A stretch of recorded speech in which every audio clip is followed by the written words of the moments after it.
They ask me if I want to hold it. They say it'll be better if I do. They say they'll wrap it in a towel and give it to me and hold.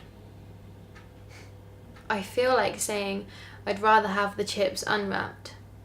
I'll eat them straight away. I can't. They ask me if I want to hold it. No, I can't hold it. They ask me if I want to hold it. I think the nurse called her it by accident. It was a girl. I don't hold her, nor does he. He took me to Brighton the day we got out of hospital. We got out. I got out of the hospital. I got out about 10 a.m, just after doctor's first rounds, and he was there waiting for me. He took me to Brighton, didn't announce it, just did it. He got me in the car and we just kept driving. We went for a walk along the front and he got me this sausage and chips in a bucket thing, which was hideous, but nicely hideous. I mean, yeah, it was nice. He didn't eat. I didn't notice that then. And then we sat on the stones and we didn't talk to each other for ages.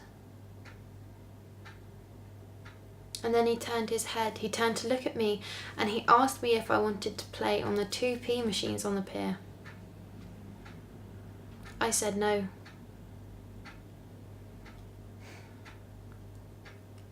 He didn't touch me the entire time we were in Brighton.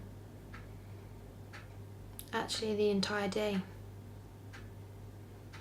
I mean, not once did he touch me, nudge me. He's a nudger, to say, oh, look at those fat birds struggling in the wind, they must have eaten one too many tourist chips, or doesn't the sea look beautiful with the sun setting on it like that?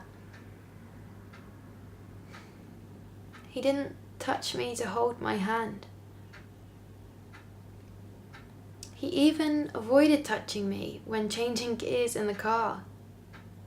My leg was right on the edge of the passenger seat and not once did he accidentally nudge me when changing from first to second. Which means to avoid accidents you must really try.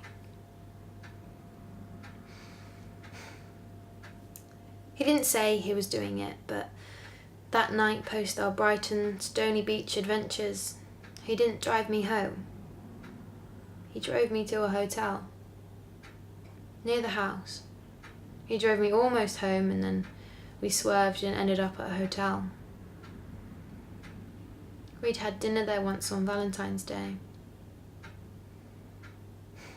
He drove me and then we went upstairs and they let us into the room and we took our clothes off and got into bed and he let me put my arm on him. I don't know whether it was deliberate not going home.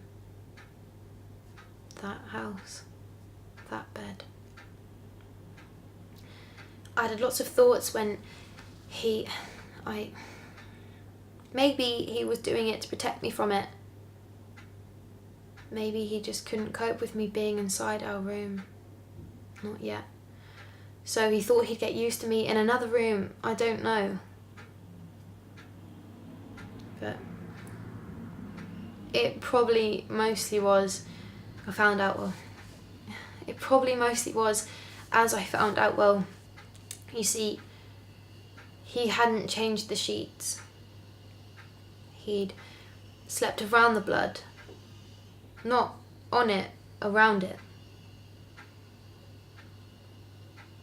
I think it was his way of something, I don't know. He probably just realised that If there was one thing I couldn't see that night, it was dried in blood on white sheets. Blood that he'd slept around.